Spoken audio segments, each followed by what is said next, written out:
It's leap day. How about that? It's leap day, and I'm out here working on the three-wheeler. I just want to do a short, another status update. As you can see, I've got the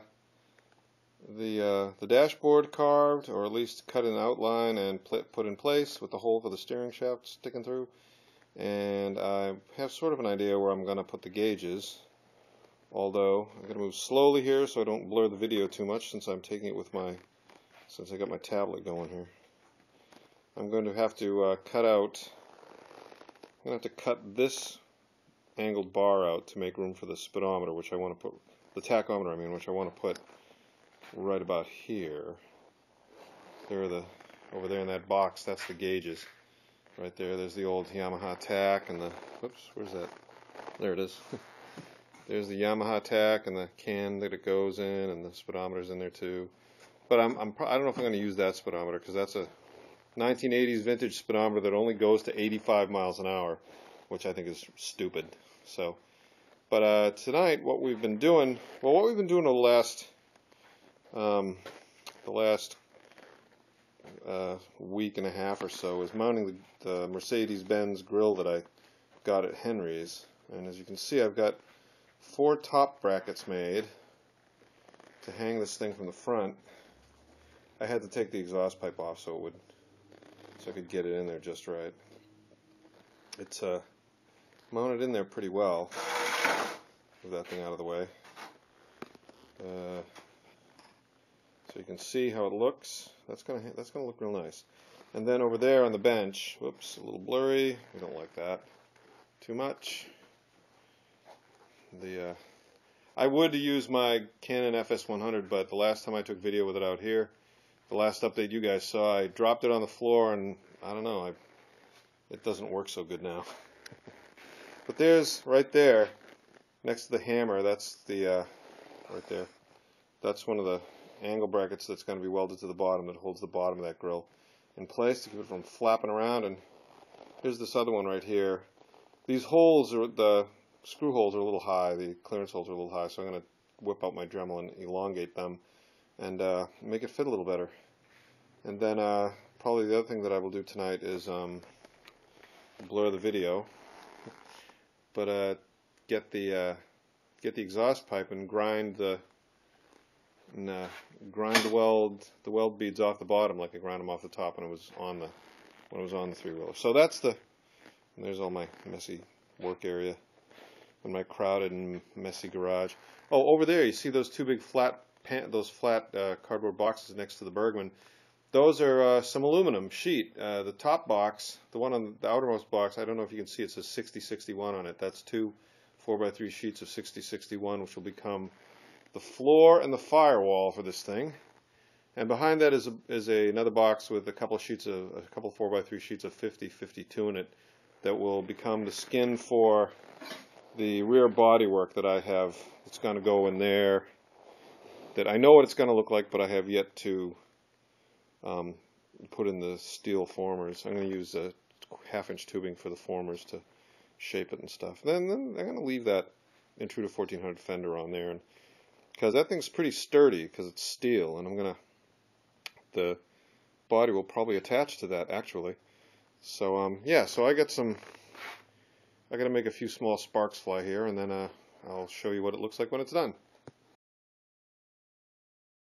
Okay, right there on the vise are the 2 angle brackets that are going to go at the bottom of the grill. You notice one's a little taller than the other, and they both have elongated holes. I had to massage them a little bit because they were kind of pushing up on the fasteners. I gotta get a couple more fasteners. I seem to have misplaced the screws that I got with the grill. So I'm gonna go scrounge around and get a couple more self-tappers and put that thing together and weld those in. Well, there it is. We're done. I don't know if you can see right in the corner there the little L bracket that is screwed to the bottom of the grill. We have our upper brackets screwed to the top of the grill, and oops, I know it's looking a little blurry, but there's our next little angle bracket right down there. attached to the bottom of the grill and welded to the frame. So we're good. The grill is on there nice and solid. I sat here for a while yanking on it, like so. Yeah, that's not going anywhere, and neither is this. That's nice and solid. Yeah, we like that. That's good. I think down there in the hidden area, you can see there's the, I have to get out of the shadow of there's the oil cooler right there, behind the grill, just waiting for the hose from Speedway Motors to show up, so that I can attach it to, you can see you can't really see the pipes down in there, but there were two pipes that I modified to fit inside there. And what I've been doing now is, like I mentioned,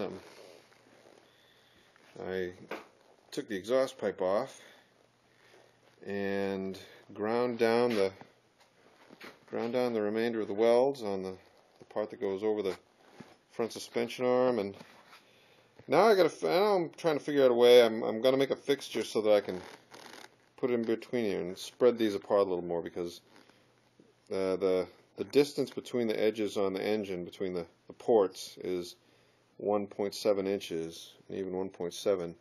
This one's 1.68 and this one's 1.67, so it's a little bit of a wrestling match to get them in there. So I'm gonna make a little tool where I can spread those apart evenly while I heat those areas again, and so I can get the pipe in there a little more easily. So that's the next project, and then after that I'm going to figure out my dashboard, get gauges and stuff mounted, and then at some point between then and the next thing, I'm probably going to make the firewall and get all the things mounted on the firewall that have to go there, like the coils and the brake pipes and the fuel distribution block to the carburetors, and they have to do the cutout for the brake, where the brake cylinder, the master cylinder, mounts. And then after that, I am going to fabricate the framework, the forming framework for the rear of the body, which will enclose the rear wheel. Not fully, but enough so that it looks like the initial CAD model that I did. And then it's time for wiring. And then hopefully I'm going to get to run this thing. I want to run it once. Let's walk up here a bit. I want to run it once before I strip it totally. Tripping over stuff here while I'm backing out. I want to run it once before I strip it and paint it. Sorry for all the blurry, shaky video. The sampling rate on the tablet isn't as good as my camcorder was, but I'm putting money into this thing instead of buying another camcorder. So anyway, that's it for tonight. And next update forward.